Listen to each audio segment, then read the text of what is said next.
ఇది వచ్చిందన్న అల్లం వెల్లుల్లి పేస్ట్.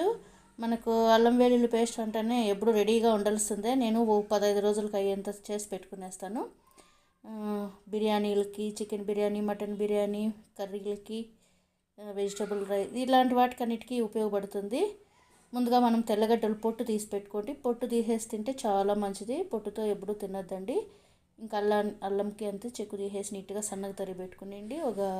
నేను చూపించినట్లుగా ఇది నేను 15 రోజులకి ఎంత కలిపి పెట్టుకుంటాను. ఎప్పుడు మిక్సీలో వేసేసి రెడీగా పెట్టుకుంటాను. కొంచెం లవంగాలు, ఒక 2-3 యాలకుబుడ్లు అన్నీ మిక్సీలో వేసేసేది అంతే.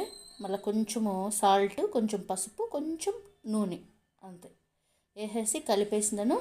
మనకు ఫ్రిడ్జ్ ఉంటుంది కదా, మిల్క్ ట్రే ఉంటుంది కదా, దాంట్లో పెట్టేయండి.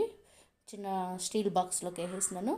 15 రోజులు బాగుంటుంది, నెల కూడా ఉంటుంది. నాకు 15 రోజులకి అయ్యేంత మాత్రమే నేను చేసుకుంటాను. ఫ్రెష్గా ఉంటుంది అనేసి చాలా బాగుంటుంది ఫ్రెండ్స్. ఇది పలావ్కి, క్యారెట్ రైస్కి, వెజిటబుల్ కుర్మా కూరకి, మటన్ బిర్యానీకి ఇట్లాంటివి ఎన్నో చేసుకోవచ్చు.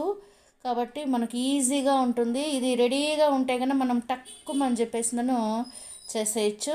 అందుకని ఇది ఎప్పుడు మీరు బయట కొనేదానికన్నా ఇంట్లో ఎప్పుడు చేసి పెట్టుకోండి. చాలా సూపర్ టేస్ట్గా ఉంటుంది. అంతే ఫ్రెండ్స్, ఈ చిన్న టిప్ ఫాలో అవుతారని మీకు షేర్ చేస్తున్నాను. బాయ్.